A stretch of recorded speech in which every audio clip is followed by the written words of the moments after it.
युधिष्ठिर ने श्री कृष्ण से कहा कि अब आप पोष मास के कृष्ण पक्ष की एकादशी की महिमा बताने की कृपा करें। उस एकादशी का क्या नाम है, उस दिन किस देवता की पूजा होती है और उसके व्रत का विधान क्या है। मुझ पर कृपा करते हुए यह सब आप मुझे विस्तार पूर्वक बताइए। अर्जुन की जिज्ञासा सुन श्री कृष्ण ने कहा, हे कुंती पुत्र, तुम्हारे प्रेम के कारण मैं तुम्हारे प्रश्नों का विस्तार सहित उत्तर देता हूँ।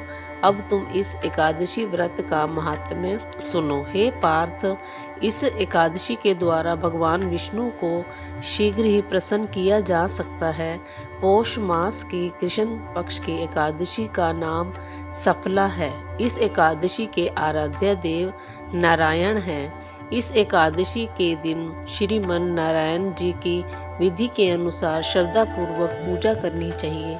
हे पांडु नंदन, इसे सत्य जानो कि जिस तरह नागों में शेष नाग, पक्षियों में गरुड़, ग्रहों में सूर्य चंद्र, यज्ञों में अश्वमेघ और देवताओं में भगवान विष्णु श्रेष्ठ हैं, उसी प्रकार व्रतों में एकादशी व्रत श्रेष्ठ है।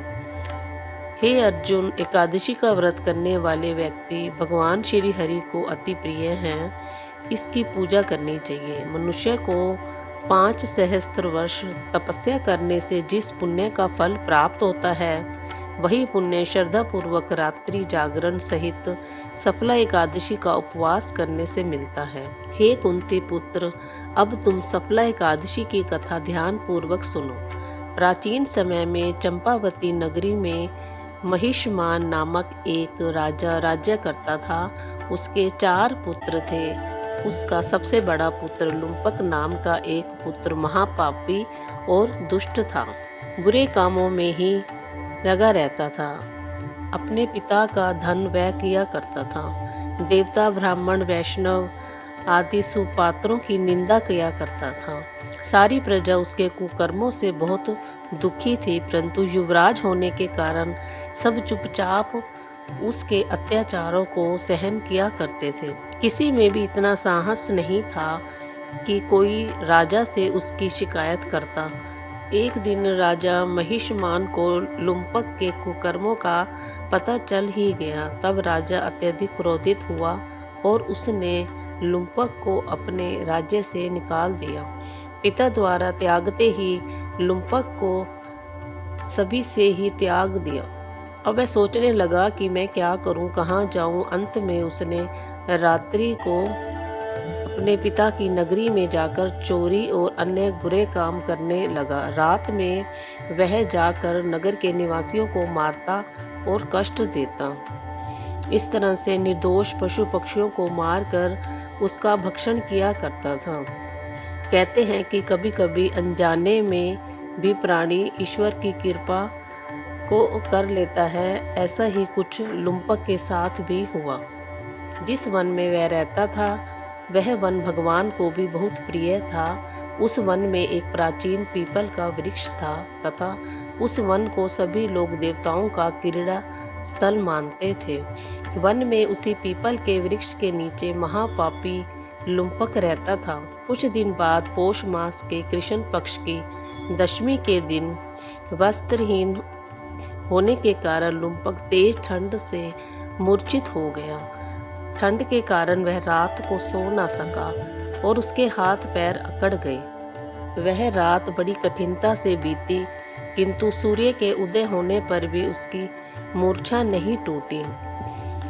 वह ज्यों का त्यों पड़ा रहा। सफला एकादशी की दोपहरी तक वह पापी मूर्छित ही पड़ा रहा। जब सूर्य के तपने से उसे कुछ गर्मी मिली, तब दोपहर में कहीं उसे होश आया। वह अपने स्थान से उठकर किसी प्रकार चलते हुए वन में भोजन की खोज में फिरने लगा। उस दिन वह शिकार करने में असमर्थ था, इसलिए पृथ्वी पर गिरे हुए फलों को लेकर पीपल के वृक्ष के नीचे गया। तब वह भगवान सूर्य अस्त के बाद भूखा होने के कारण भी वह उन फलों को न खा सका, क्योंकि कहाँ तो वह नित्य जीवों को मारकर उसका मांस खाता था और कहाँ उसे खाना भी तनिक भी अच्छा नहीं लगा।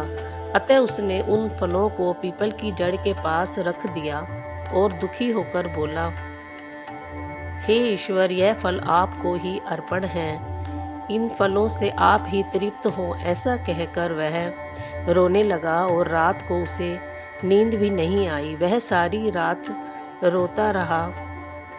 इस प्रकार उस पापी से अनजाने में ही एकादशी का उपवास हो गया।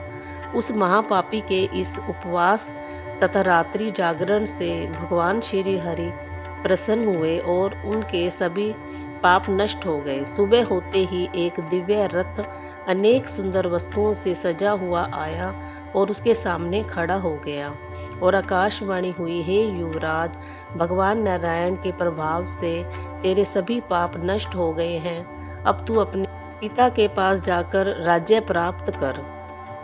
जब तक यह आकाशवाणी लुम्पक ने सुनी तो वह अत्यंत प्रसन्न होते हुए बोला, हे प्रभु, आपकी जय हो। ऐसा कहकर उसने सुंदर वस्त्र धारण किए और फिर अपने पिता के पास गया। पिता के पास पहुंचकर उसने सारी कथा पिता को सुनाई। पुत्र के मुख सारा वृत्तांत सुनने के बाद पिता ने अपना सारा राज्य क्षण ही पुत्र को सौंप दिया और स्वयं वन में चला गया। अब लुम्पक शास्त्रानुसार राज्य करने लगा। उसकी स्त्री, पुत्र आदि भी श्री विष्णु जी के परम भक्त बन गए। वृद्धावस्था आने पर वह अपने पुत्र को राज्य सौंप कर भगवान का भजन करने के लिए वन में चला गया और अंत में परम पद को प्राप्त हुआ। हे पार्थ, जो मनुष्य श्रद्धा व भक्ति पूर्वक इस सफला एकादशी का उपवास करते हैं, उनके सभी पाप नष्ट हो जाते हैं और अंत में मुक्ति प्राप्त होती है।